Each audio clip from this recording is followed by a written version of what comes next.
Shabbat Shalom. The Torah presents a bit of a pickle. Right now, at this moment in Moses' address, we are all gathered around the Mishkan, the tabernacle, and all within very close proximity to it. Which means that when we get a hankering to have a hamburger, we can bring the animal to the altar, and the Kohanim can slaughter it. There can even be a proper ceremony, and as many sacrifices are eaten by the person who brings it, hamburger fulfilled, spirituality fulfilled. It's beautiful, wonderful, elegant. What's going to be the problem once we cross the Yarden, once we are in Israel proper? Well, you're not reading. What's the problem when we get across the Jordan River and we're no longer in camp mode? There's going to be a single place for sacrifices. And is that place going to be next door to everyone? No. We're going to spread out. Israel is not a large country, but it's large enough that when you want a hamburger, you can't just run down to the Mishkan and get that taken care of. Well, there's an easy solution for that, isn't it? Don't have hamburgers if you live outside walking distance to the Mishkan. And if you want a hamburger, you're going to have to take a little vacation. That would be a simple solution, isn't it? But that misses out one very important aspect of what it is to be human. And my apologies to any vegetarians. Humans more or less like meat. Ta'ava. There is an appetite for meat. And that word and its various conjugations appears throughout this whole section of the Torah.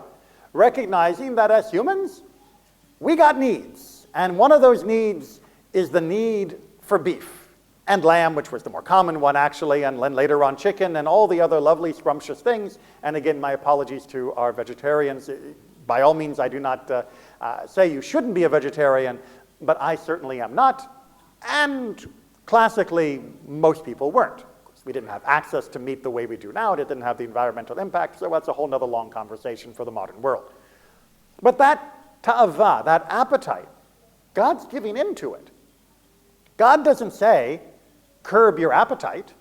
God doesn't say, keep your appetite on a leash, and only when you are near the Mishkan can you allow it to be given into. God says, go for it. There's still rules, don't eat the blood, all of those types of things, but if you live far away from the Mishkan, you are still absolutely allowed to have that meat. Which is in stark contrast to the way the Torah talks about other appetites. Because after all, just because God says you can eat whatever your heart desires, does God really mean whatever our heart desires? No. In fact, later on in this same Torah portion, we read the restatement of the laws of kashrut. If your heart happens to really desire bacon, you're out of luck. Well, you can find a substitute based off, beef and such, but as far as actual pork goes, no. Ta'ava, your appetite for bacon, that one you gotta curb. That one is not going to happen. Your appetite for oysters, for lobsters, nope, that is definitely off the menu. So God has no problem telling us sometimes that appetite is not okay. Well, giving in to that appetite is not okay. A very important distinction. I'm just going to say, when you were away from the Mishkan, you used the illustration of a sacrifice. Mm-hmm. When you were away from the Mishkan, you couldn't do a sacrifice. Correct. Although there were periods, it gets very convoluted, when private sacrifices away from the Mishkan were permitted under certain circumstances, but that's a whole nother, I'd say, can of worms, but that's not kosher. That's a whole nother ball of wax. That's a nice neutral term. But God does tell us that, yes, you will have the appetite for these non-kosher things, just like you will have an appetite for the idols that are found in the land that you are now coming into, also mentioned throughout this Torah portion.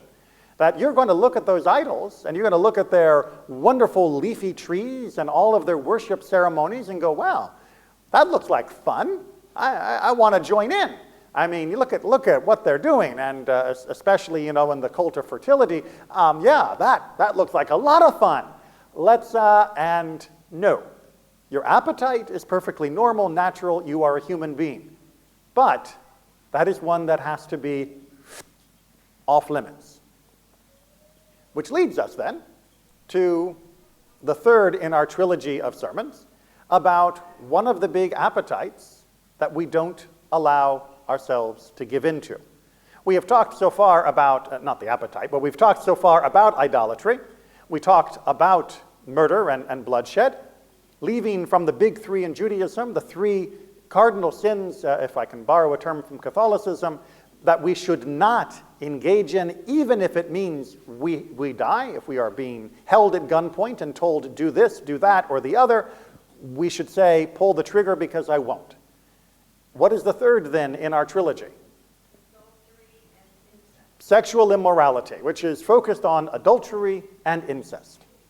This is the one that I find is even more confusing people than idolatry. We talked about idolatry a couple weeks ago, and it's kind of easy to understand why God is against idolatry, because, it's kind of like against God, and it's not surprising that God wants to say, hey guys, you're with me, you can't be with other gods.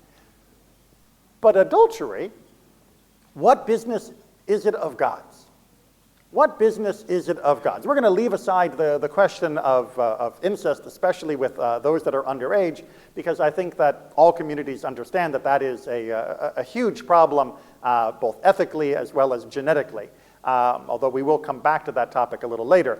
But for the moment, let's focus on the more prevalent violation of this particular commandment, which is the commission of adultery. We can see, hopefully by the way I framed it, that one of the things God is upset about is that just as God views idolatry as a betrayal of God, so too does Judaism view adultery as a betrayal of a spouse.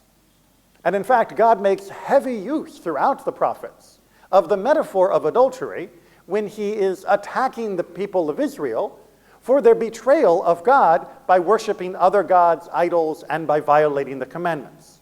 Adultery is one of the most dominant themes because we also have the theme of the Jewish people are in relationship with God. So of course, a betrayal would be reflected through the lens of adultery.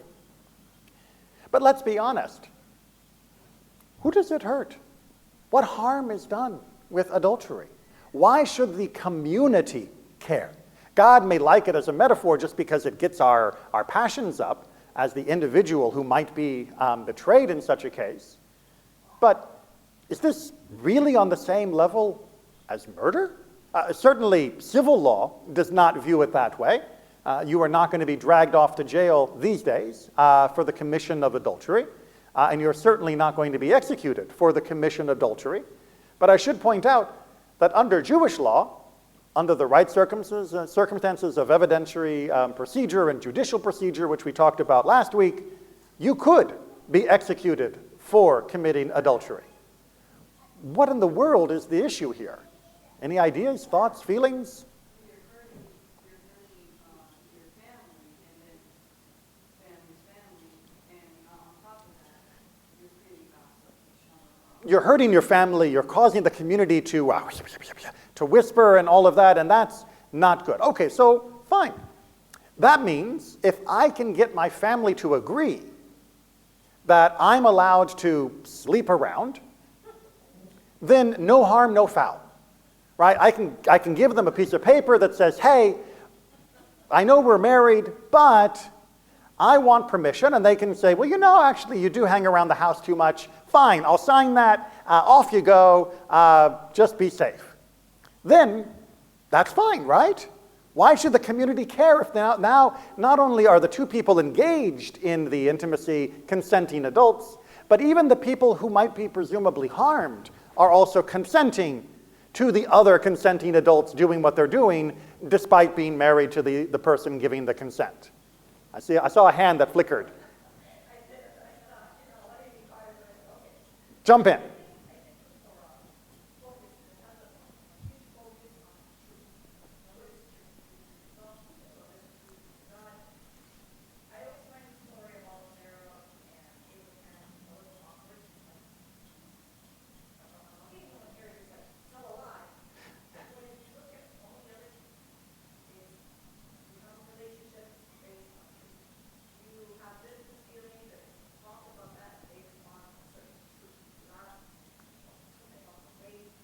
Mm-hmm.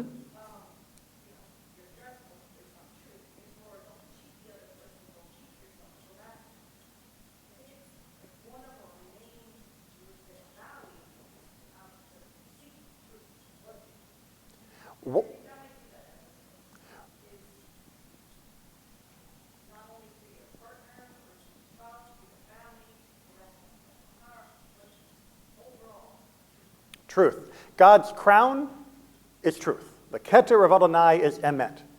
And truth is one of the highest values throughout all of Judaism.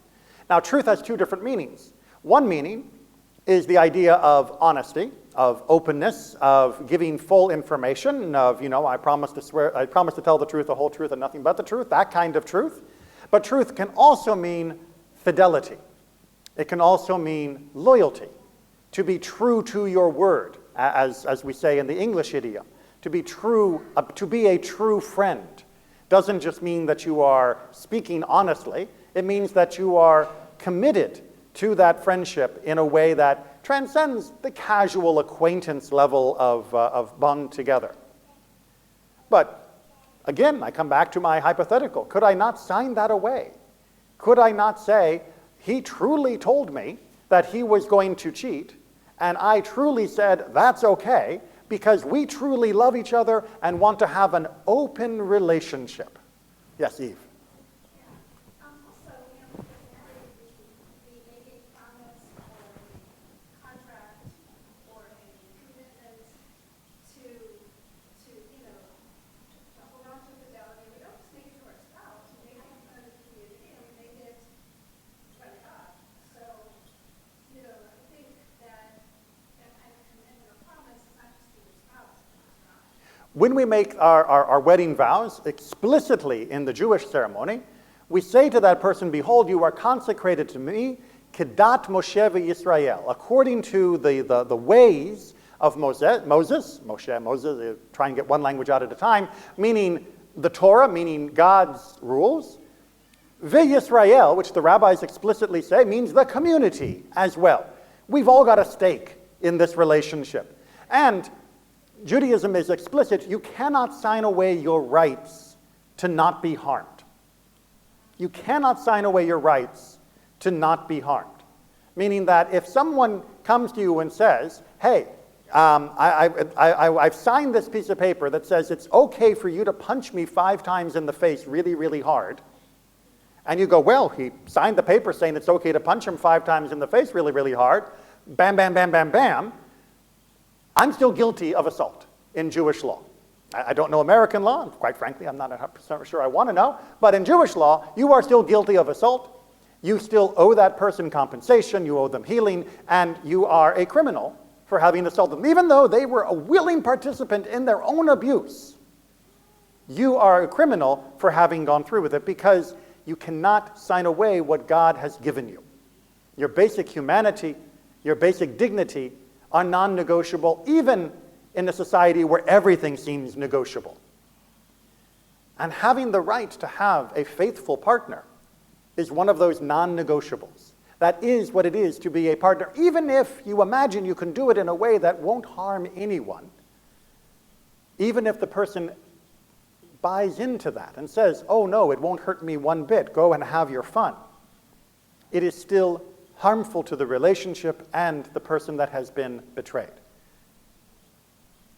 But more than that, as we've already hinted at and spoken of in different ways, it is harmful to the community. When it has become common for people to betray the trust of one another, when it becomes common for infidelity to be expected, then we lose trust in our relationships even outside of the relationship of marriage. After all, if I know that most married couples are betraying each other, then why would I trust that same person to be honest at business? Why would I trust that same person to keep their vow to me about some other matter? Why would I let my kids marry their kids? In fact, how will I build a more and more insular community to isolate myself from the dishonesty all around me? And what problems will that create? Well, we know historically what problems that creates. It leads to a more and more narrow definition of those that are valid within my community that I can, quote, trust, because the broad promiscuity has eroded that sense of trust to the point where the now insular community begins to violate the other problems of incest, where you're ending up with a more and more closed circle of people who are fit to get married. You end up with people who have no business genetically getting married. You only have to look at the royal families of Europe and in the ancient world, where the marrying of siblings among different royalty was very, very common. That was because they were the only ones that were fit to marry. And if we erode our sense of trust in each other, then who are we going to be left with? Only those that were already closest? Those we think we can trust. But that is not what society is built on. Society is not built on narrowing our definition of whom we can trust. Society is built on expanding the definition of who we can trust. When we began as primitive hunter and gatherers, we could only trust those that were truly from our bloodline. And that created all sorts of problems. As we grew a culture and developed into a society, what we added was trust. That I could trust the person that wasn't directly related to me, that wasn't my cousin or my uncle or my niece. That I could trust that guy over there. After all, he's been around my village for a while. I can trust him. And then eventually I could trust not just somebody I had seen in my village, but I could trust the stranger in my town, in my city. Because I knew that we were all basically committed to honesty, fidelity, loyalty. After all, people are married and they're loyal to each other, aren't they? So of course they'll be loyal at the shop. They'll be loyal in the community. Take that away, well, we already can see exactly what happens. When we go back to the Second Temple period, there was the problem of infidelity to such a point that the ritual of sota, which is very complicated and we can talk about more, had to be abrogated. One of the commandments of the Torah to allow this particular ritual to be done was uprooted because the infidelity had become so pervasive that it was now pointless to continue this ritual. Judaism has had to deal with this before, and we have seen the crumbling of our society when we do so. When we talk about what is important to protect children, society, to make ourselves live in a good community, it is not about policing relationships based upon the gender that is involved, or based upon the ethnicity, the nationality, the racial typing of the people involved. It is about policing the fidelity that is involved. Is there a true and honest commitment? Is there a reliable devotion? And when it fails, it shouldn't simply become a matter of gossip for the news. It shouldn't just be for, oh look, so-and-so celebrity was cheating with so-and-so random other person. It should be, this is a shanda. This is a shame. This is something that should not be the way decent people behave. The bedrock of our society has to be built on that trust, and we have to police it, not by throwing people in prison, and certainly since we lack the evidentiary and judiciary process by executing people, but by recognizing when this relationship fails in this particular way, by infidelity, by adultery. We must condemn it in strong, clear language. We would be much better served focusing on that. I have a question. So, I pretty much agree with all the things that have been said, and for all of the reasons that were said regarding adultery being wrong. But the original question that you posed, I'm struggling with, which is the one that says if someone has a gun to your head, then you should not commit adultery because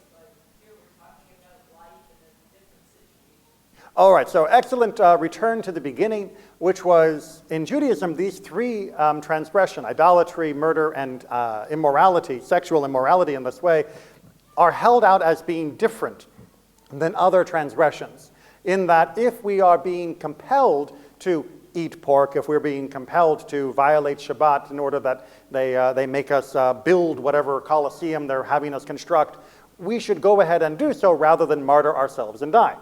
But these three, the Talmud says, this is where you let the legionnaire just stab you with the spear and get it over with.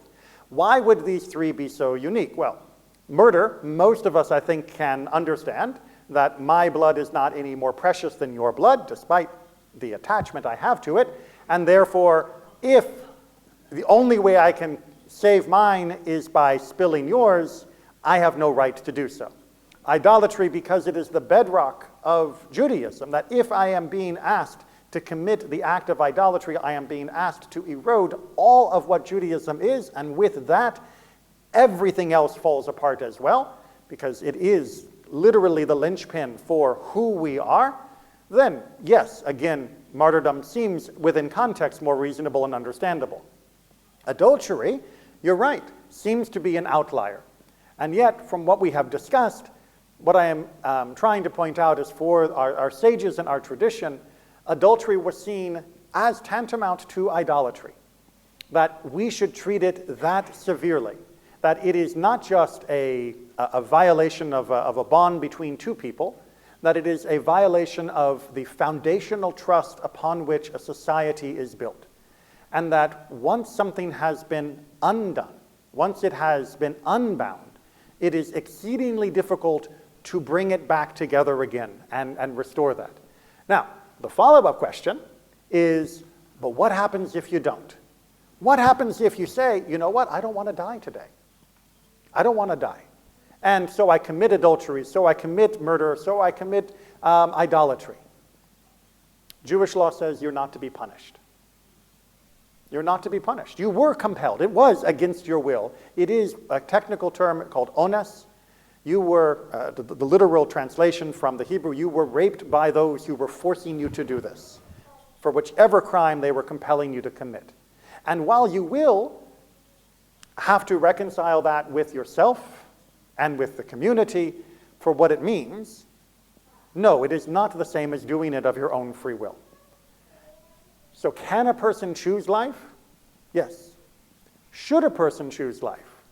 We ask that they recognize, not just in those extreme circumstances, but in their day-to-day temptation of ta'ava, of our appetites, that we should choose the value of trust, of loyalty and fidelity. And we put it at that level so that people will hear of its importance. Because too often, especially in our modern promiscuous society, people do not recognize the importance of that fidelity and loyalty in a relationship. And so, we must elevate it in order that it be protected. If push comes to shove, each person will have to do what they feel is right at that moment. But day to day, we can do better. Shabbat Shalom. We can continue the discussion later, although I also have other parts for the nutshell, but I'm always glad to be part of a congregation which is so intellectually, spiritually curious that there's always something more to be said.